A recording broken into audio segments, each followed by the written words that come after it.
तो ही दिन मेरे आईसीएसई के चैंपियंस 2026 की बोर्ड की प्रिपरेशन की ये हमारी पहली क्लास है। जैसा कि हमने आपको बोला था कि हम आपको उदित बैच में कंप्लीट सिलेबस के साथ कंप्लीट कंटेंट प्रोवाइड करेंगे, एज वेल एज हम अपने नोट्स भी प्रोवाइड करेंगे। तो इस सेशन की पहले वीडियो में हम सबसे पहले देखेंगे कि हमारा आईसीएसई फिजिक्स का सिलेबस क्या है। ठीक है, तो चलिए देख लेते हैं क्या है आईसीएसई 2026 का सिलेबस। ठीक, सबसे पहले देखिए बेटा, हमें चैप्टर वाइज चीजों को कैटेगराइज करना होगा सो दैट हम समझ पाए कि किस चैप्टर से कितने मार्क्स का वेटेज आता है। ठीक है, तो सबसे सबसे आसान और सबसे हाई वेटेज वाला चैप्टर कौन सा है, अगर आप अभी से उसको देख लोगे तो आपको बोर्ड के टाइम पे प्रिपरेशन करने में बहुत हेल्प होगी। ठीक, तो सबसे पहले देख लेते हैं, यहाँ पे हमारे पास जो चैप्टर है force work and power and energy, इस चैप्टर से टोटल आपके मार्क्स के जो वेटेज बनेंगे वो ऑलमोस्ट बन जाएंगे, वो ऑलमोस्ट आपके 16 टू 19 मार्क्स बनेंगे।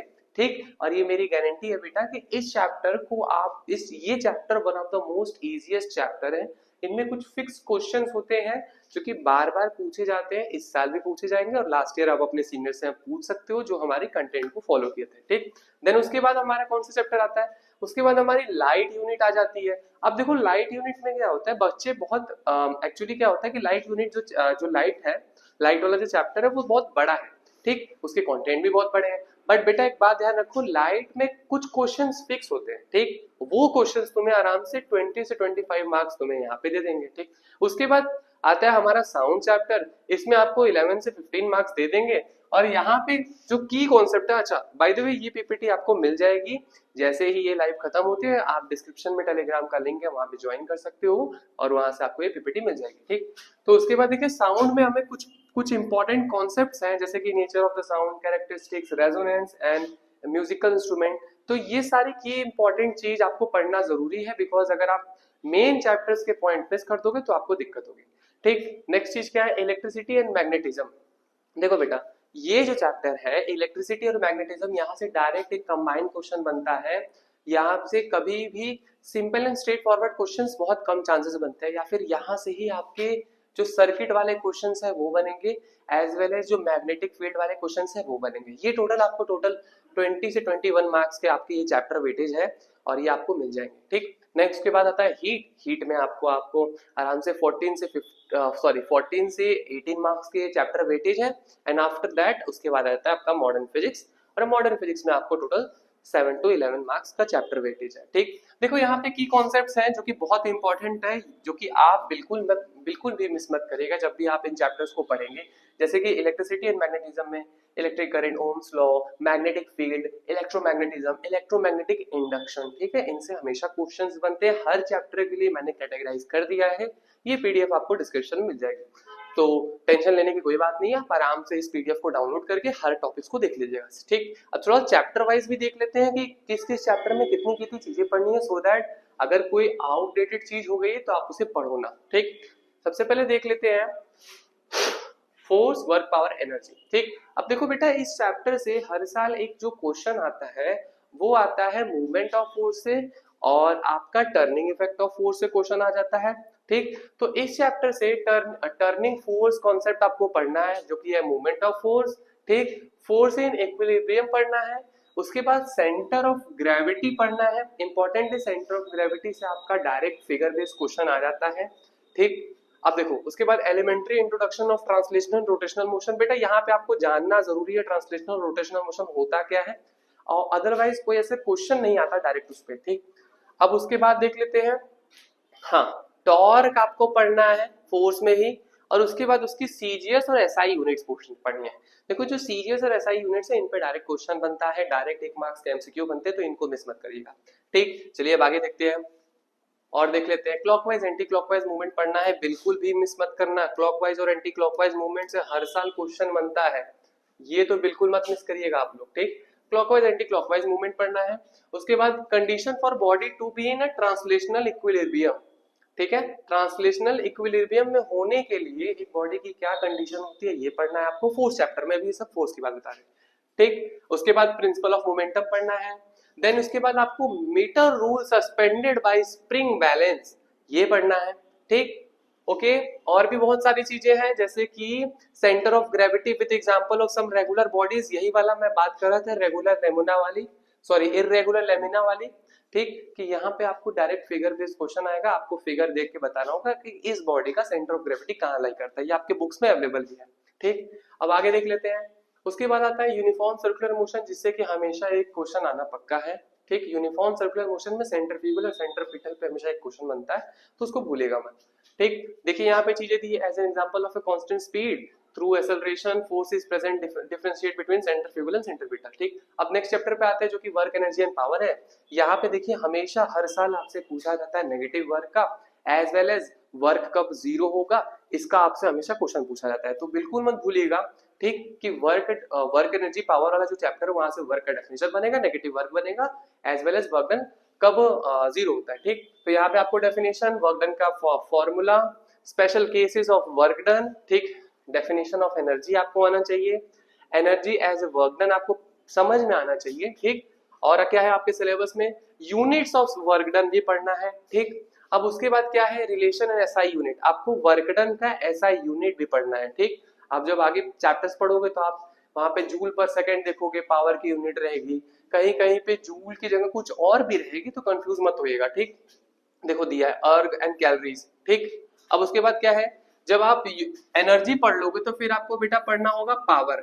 ठीक है, पावर भी इंपॉर्टेंट है, पावर भी आपको पता होनी चाहिए पावर होती क्या है। ठीक, आपके सिलेबस में पावर है तो भूलना मत, और पावर पे बेटा डायरेक्ट क्वेश्चन भी आता है। ठीक है, no form, direct formula based question आता है पावर पे। ठीक, अब उसके बाद क्या है, कुछ पावर्स के भी यूनिट्स आपको पढ़नी होंगी, जो कि है हॉर्स पावर एंड गीगावाट। ठीक, उसके बाद सिंपल न्यूमेरिकल प्रॉब्लम है, डायरेक्ट क्वेश्चन बेसिस पे आता है, तो इसमें ज्यादा सोचने की जरूरत नहीं होती, but direct formula based question आता है इसमें।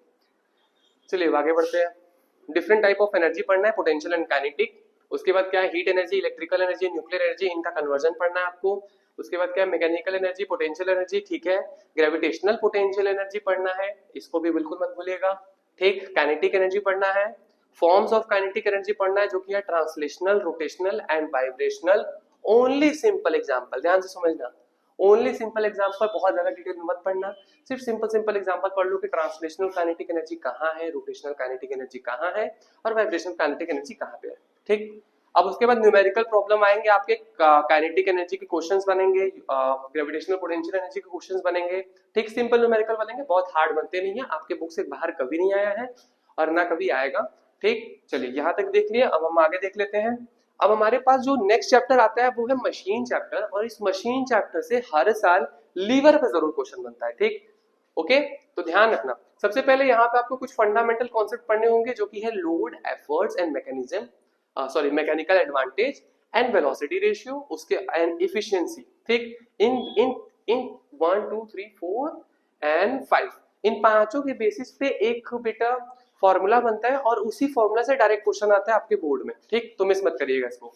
चलिए उसके बाद क्या है, लीवर आपको पढ़ना है, पुली सिस्टम आपको पढ़ना है, ब्लॉक एंड टैकल भी पढ़ना होगा मेरे हिसाब से, utility of each type of machine, function and uses of simple machine, terms, effort, load, mechanical advantage, हाँ वेलोसिटी रेशियो, और क्या work done input, work done output, as well as efficiency आपको पढ़ना है। ठीक है, कि क्या होती है एक मशीन की एफिशिएंसी, क्या होती है एक मशीन की वर्क डन इनपुट, क्या होती है और एक मशीन की वर्क डन आउटपुट क्या होती है, ये सारी चीजें आपको पढ़नी है। ठीक है, टेंशन मत लो बेटा, ये सारा कंटेंट आपको हम लोग देंगे। ठीक, आपको क्या करना है, आपको बस हमारे साथ बने रहना है, क्योंकि हर कंटेंट, हर टॉपिक आपको यहाँ पे फ्री ऑफ कॉस्ट मिलेगा। ठीक, अगर चीज कोई भी चीज कभी नहीं समझ में आती है बेटा, डिस्क्रिप्शन में एक फॉर्म है, फीडबैक फॉर्म, उसको फिल करिएगा, उसमें अपने डाउट्स लिखिएगा कि सर मुझे यहाँ पे ये चीज नहीं समझ में आई। हम Sunday Sunday live session conduct कराते हैं, जहाँ पे आपके डाउट्स हम क्लियर कर देंगे। ठीक, नेक्स्ट क्या है, ओके, कुछ प्रैक्टिकल एप्लीकेशन देखने हैं कि कब कब मशीन्स जो होती हैं उनका मैकेनिकल एडवांटेज 1 से ज्यादा होता है, कब उनकी वेलोसिटी रेशियो 1 से ज्यादा होती है। ठीक, for all practical machines efficiency is always less than 1, mechanical advantage is always less than VR, ये भी आपको पढ़ना है, इसके कुछ एग्जांपल्स आपको पता होने चाहिए। ठीक, उसके बाद लीवर के प्रिंसिपल पढ़ना है, first second and third class lever पढ़ना है। ठीक, ये सारी चीजें बेटा पीपीटी में है, तो मैं सब कवर नहीं कर रहा हूँ, आप पीपीटी आराम से डाउनलोड करके देख लीजिएगा। ठीक, उसके बाद क्या है, principle of conversion of energy है, ये इंपॉर्टेंट है, इस पे आपको क्वेश्चन मिलेंगे। ठीक, अब यहाँ पे यही फॉर्मूला यूज किया जाएगा V प्लस, अच्छा एक डेरिवेशन आता है principle of conservation of energy का, वो इंपॉर्टेंट है। आपको प्रूव करना होगा कि टोटल एनर्जी हमेशा किसी भी बॉडी के अंदर कंजर्व होती है, ये आपके पेपर्स में आएगा, हाफ ईयरली में आएगा, और हो सकता है तो यूटीज में भी आए, तो इसको मत मिस करिएगा। नेक्स्ट क्या है बेटा हमारे पास, उसके बाद हमारा आ जाता है लाइट। ठीक, अब देखते हैं लाइट में क्या है। लाइट में बेसिकली बेटा हमें रिफ्रैक्शन ऑफ लाइट पढ़ना है, application of refraction of light पढ़ना है। अच्छा, इस टॉपिक के अंदर भी और भी चीजें डिटेल में है, यहाँ पे सब रिटन है, तो पीपीटी जब आप लोग डाउनलोड करिएगा तो एक बार जरूर देख लीजिएगा। ठीक, ओके। उसके बाद यहाँ पे अच्छा, ग्लास ब्लॉक के थ्रू हमें रिफ्रैक्शन ऑफ लाइट देखना है, application of reflection of light देखना है। ठीक है, हमें यहाँ पे लॉज ऑफ रिफ्रैक्शन देखना है।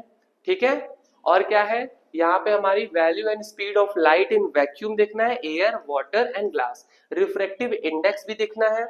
ठीक है, values of refractive index, common substances such as water और ग्लास, किसमें ज्यादा रिफ्रैक्टिव इंडेक्स होगा, रिफ्रैक्टिव इंडेक्स का फॉर्मूला देखना है। ठीक, तो ये सारी चीजें आपको कवर अप करनी होगी लाइट चैप्टर में। ठीक, नेक्स्ट देख लेते हैं।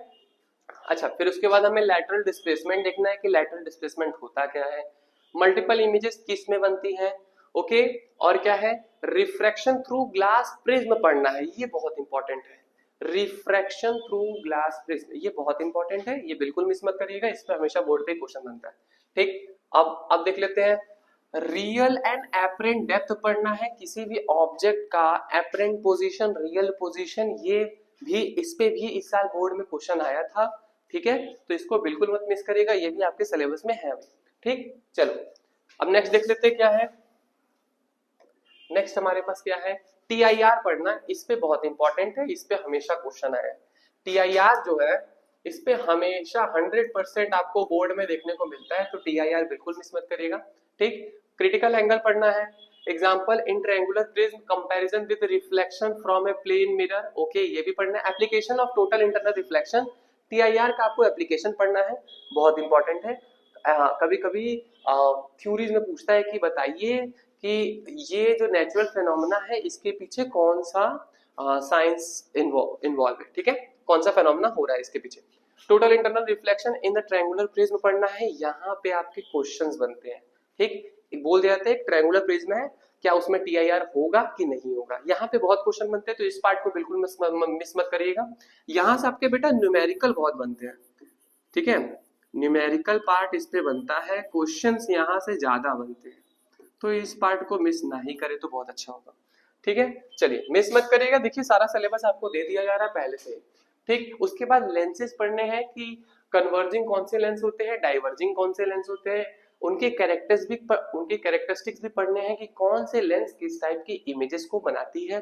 ठीक है, उसके बाद देखिए टाइप्स ऑफ लेंस पढ़ने हैं, converging and diverging, concave convex पढ़ना है। ठीक, उसके बाद क्या है, कुछ टेक्निकल टर्म्स भी हमें देखने हैं कि क्या होता है फोकल लेंथ, क्या होता है पोल, ठीक है, क्या होता है सेंटर ऑफ कर्वेचर, ये सारी चीजें हम देखेंगे, don't be worry about that.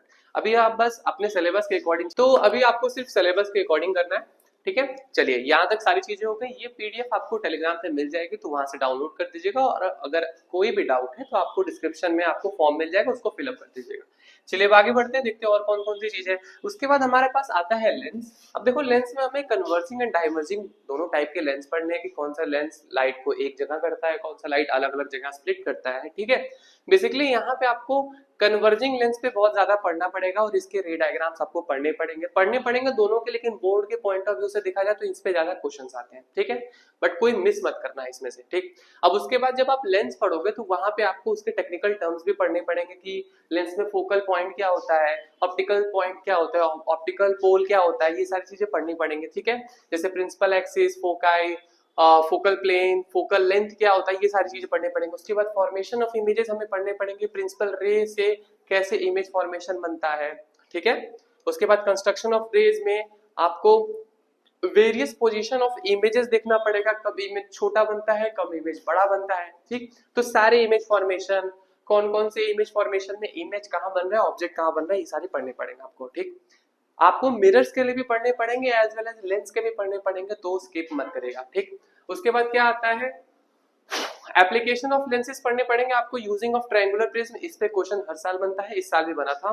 ठीक है, उसके बाद क्या देख लेते हैं, broad classifications of okay, classification of electromagnetic radiation, आपको यहाँ पे स्पेक्ट्रम पढ़ना होगा कि व्हाइट लाइट जो कि 7 कलर से बनी होती है, उसमें कौन कौन सा कलर कौन से कलर्स ज्यादा वेवलेंथ के, कौन से कलर कम वेवलेंथ के हैं, ठीक है। बाकी सारी चीजें डिटेल्स में यहाँ पे अवेलेबल है, इसको डाउनलोड कर लीजिएगा, ठीक। मैं सिर्फ ओवरव्यू दे रहा हूँ सो दैट बेटा आप कोई पॉइंट मिस मत करिएगा, ठीक। उसके बाद क्या देख लेते हैं, ये हो गया रेडिएशन।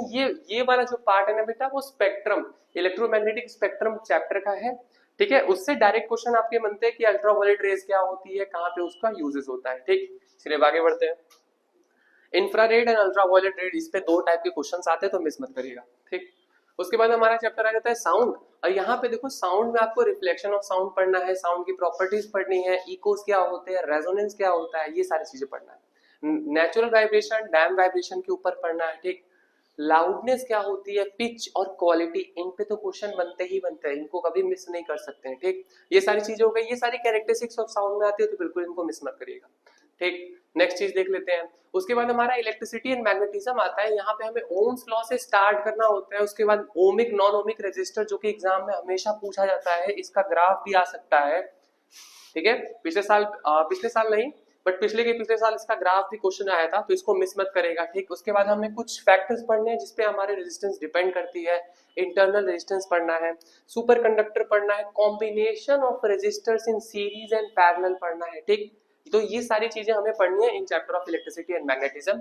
ये तो इलेक्ट्रिसिटी का पार्ट हो गया, ठीक। इसके बाद इलेक्ट्रिकल पावर एंड एनर्जी में देखा जाए तो इस पे डायरेक्ट फॉर्मूला बेस्ड क्वेश्चन आता है, तो आप इस चीजों को मिस नहीं कर सकते हो, ठीक। देखो बेटा ये जो चैप्टर है ना, यहाँ पे डायरेक्ट क्वेश्चन आपको मिलेगा फॉर्मूला बेस पे, तो जो भी इलेक्ट्रिकल पावर एनर्जी वाले क्वेश्चंस आएंगे, बेसिकली वहाँ पे इलेक्ट्रिसिटी बिल कैलकुलेशन वाला ही क्वेश्चन हर साल आता है, जिसमें आपको बताया जाता है कि एक घर ने इतनी इतनी इलेक्ट्रिकल पावर कंज्यूम की, उसके बेसिस पे आप बताइए कि 30 डेज में उसकी इलेक्ट्रिसिटी बिल कितना आएगी, तो आप उसको कैलकुलेट करोगे यूजिंग दिस फॉर्मूला, ठीक है। चलिए आगे बढ़ते हैं।